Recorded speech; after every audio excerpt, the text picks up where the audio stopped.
Mesdames, Messieurs, bonjour. Je suis Louison et je vous souhaite la bienvenue dans cette nouvelle édition du Télésorc Info du 27 mars 2021. Au sommaire, je commencerai par vous présenter l'histoire de deux grimpeurs qui ont escaladé une tour de 360 mètres. Puis, Adèle parlera de léopards des neiges qui sont nés avec une maladie rare. Clémence évoquera le chant bien particulier des baleines bleues. Mathéo nous dira tout sur la nouvelle naissance d'un singe rare. Avec Léandre, nous comprendrons tout du festival de sculpture sur glace en Chine. On a fait une nouvelle découverte à Pompéi ? Alban nous en dira plus. Robin finira notre journal avec ses robots super forts. En octobre 2020, un couple de grimpeurs, Janja et Dolmen, a escaladé une tour d'une ancienne centrale électrique qui ne marche plus depuis 2014. C'est la plus grande d'Europe. Haute de 360 mètres, la tour Eiffel n'en fait que 324. Janja et Dolmen ont dû surmonter leur peur. Janja: j'avais peur de tomber. Ici, on se cogne facilement contre une prise avant que la corde ne nous arrête. J'ai eu besoin de tomber plusieurs fois avant de me détendre enfin. Dolmen: la cheminée était différente de tout ce que j'avais escaladé avant.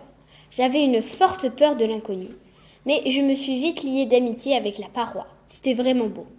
Quand j'ai commencé à me concentrer sur l'escalade, toutes les autres pensées sont parties et j'ai profité. Ces deux champions font de l'escalade depuis l'enfance. Dolmen Skojkik a 26 ans et Janja Garberte 21. Les photos ont été prises par des drones et par une personne dans une nacelle. Escalader cette cheminée était un gros défi pour Dolmen et Janja. Ils ne connaissaient pas du tout l'endroit. En plus, la hauteur totale de l'ascension représentait environ 14 parcours d'escalade. D'en bas, les deux grimpeurs ne voyaient que les 30 premiers mètres. Ils ont mis 12 heures pour monter. Avant, ils avaient eu 4 jours d'entraînement sur des murs d'escalade de 40 mètres. Adèle, que peux-tu nous dire sur ces jeunes léopards ? Merci Louison. Deux léopards des neiges, frères jumeaux, nés en août aux États-Unis, ont une maladie rare. À cause d'elle, ils ont les deux pattes arrière écartées et ne peuvent pas s'appuyer dessus, et donc marcher. Les vétérinaires ont mis des élastiques aux pattes arrière et les ont fait courir pour les remettre droites. C'est un peu comme si tu marchais avec un pantalon autour de tes chevilles. Ils ont fait cela 3 fois par jour pendant plusieurs mois. Après ce travail, l'un marche droit et l'autre a encore les pattes un peu écartées, mais il fait des progrès. Les léopards des neiges vivent en Asie dans les montagnes de l'Himalaya. En été, ils montent parfois jusqu'à 6000 mètres d'altitude. En hiver, ils redescendent pour chasser parfois à moins de 2000 mètres. Pour chasser les léopards, des neiges peuvent attendre patiemment longtemps. Quand ils trouvent une proie, ils bondissent sur elle. Ils dévorent des chèvres, des moutons ou des marmottes. Chaque jour, ils peuvent faire plusieurs dizaines de kilomètres pour trouver leur nourriture. Ils peuvent faire jusqu'à 1,30 m et leur queue jusqu'à 1 mètre et peser 75 kg. Leur fourrure est très épaisse pour les protéger du froid. Leur couleur grise claire leur permet de se camoufler dans la neige. Leurs larges pattes leur permettent de marcher sans s'enfoncer dans la neige. Malheureusement, le léopard des neiges risque de disparaître. Il est chassé par les braconniers car sa fourrure très belle vaut cher. Il ne doit rester que 7500 léopards des neiges en liberté.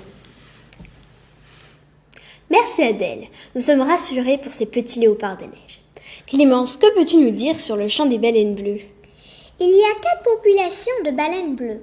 Il y a 5 groupes qui ont été identifiés. Les scientifiques ont enregistré leur chant grâce à des hydrophones. Ils ont découvert de nouveaux chants. Ça s'est passé au large de Madagascar et d'Oman. Les scientifiques ont pensé qu'elles étaient peu nombreuses et qu'il fallait les protéger. Les baleines bleues n'ont pas de cordes vocales.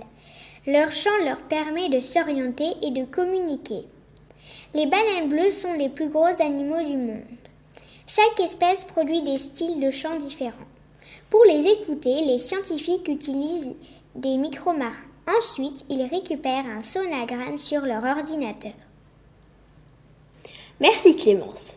Mathéo va nous parler de la nouvelle naissance d'un singe rare. Un bébé singe d'une espèce rare est né dans un zoo américain. Il existe plusieurs espèces de singes. On trouve les singes colobinés dans la forêt tropicale. Ces singes vivent dans les forêts tropicales d'Afrique et d'Asie. Ils font partie de la grande famille des singes de l'Ancien Monde, babouins, macaques, colobes, grands singes. Les gorilles, les chimpanzés et les orang-outans sont plus proches des humains.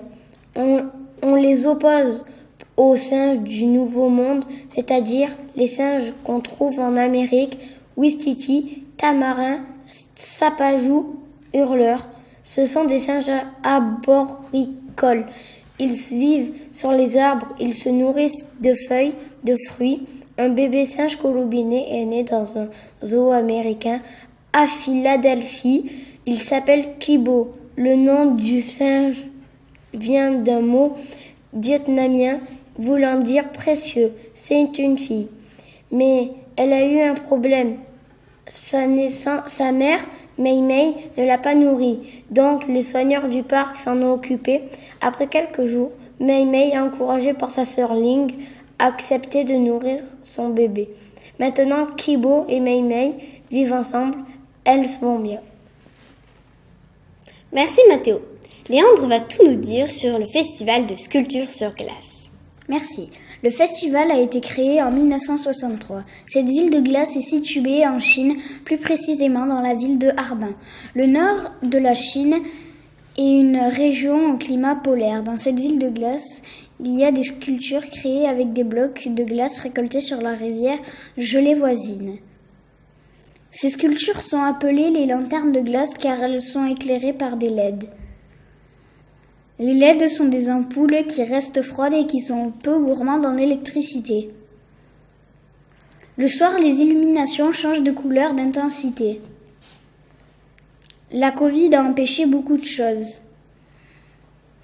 Des animations ont été annulées, mais la partie la plus impressionnante a été maintenue. Le thème de l'année est la route de la soie. Les monuments représentent les villes situées sur cette route.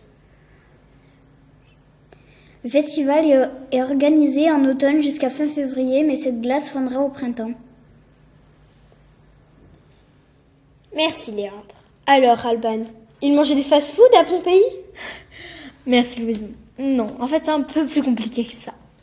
Bonjour tout le monde. Aujourd'hui je vais vous parler de Pompéi. Pour commencer, Pompéi était une ville romaine très riche au 1er siècle avant Jésus-Christ, qui malheureusement a été recouverte par des cendres. Je vais vous expliquer plus en détail. Pompéi était construite près d'un volcan, le Vésuve. Il faut savoir qu'il existe deux types de volcans. Le premier, les explosifs, et le deuxième, les effusifs. Les explosifs sont les plus dangereux. Ils ne crachent pas de lave par rapport aux effusifs, mais ils envoient des cendres qui nous asphyxient. On ne peut plus respirer, alors on meurt. C'est exactement ce qui s'est passé à Pompéi. Quelques habitants ont eu le temps de s'enfuir, bien sûr, mais la plupart ont péri, étouffés. L'avantage pour les archéologues, c'est que le cendre a très bien conservé la ville. Et donc, en dessous de cette cendre, on a trouvé un restaurant particulier.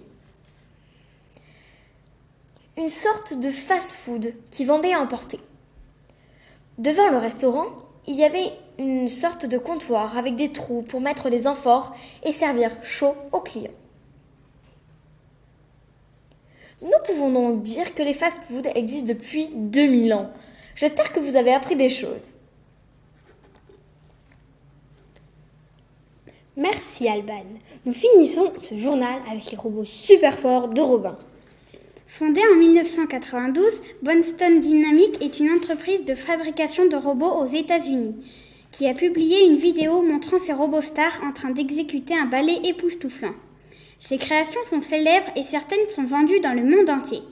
Pour fêter la nouvelle année, les chercheurs ont réalisé l'exploit d'apprendre aux robots à danser sur la chanson Do You Love Me. Les 4 acolytes se livrent à un véritable ballet qui pourrait faire pâlir certains danseurs professionnels. Agilité, finesse, grâce technique. Les robots réalisent des mouvements bluffants. Il y a plusieurs sortes de robots, comme le robot gymnaste.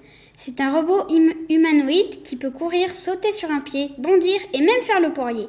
Il sait tout faire grâce à ses 28 vérins hydrauliques. Le robot costaud, grâce à ses 2 jambes munies de roues, ce robot atteint 15 km à l'heure. Il a un long bras équipé d'une ventouse pour attraper des objets. Le robot chien tout-terrain est un quadrupède très agile qui peut se déplacer sur des terrains très accidentés. Il est utilisé dans les zones dangereuses ainsi que sur les chantiers de construction ou les zones contaminées. Il peut porter du matériel jusqu'à 15 kg. Je vous remercie d'avoir suivi ce journal. À bientôt!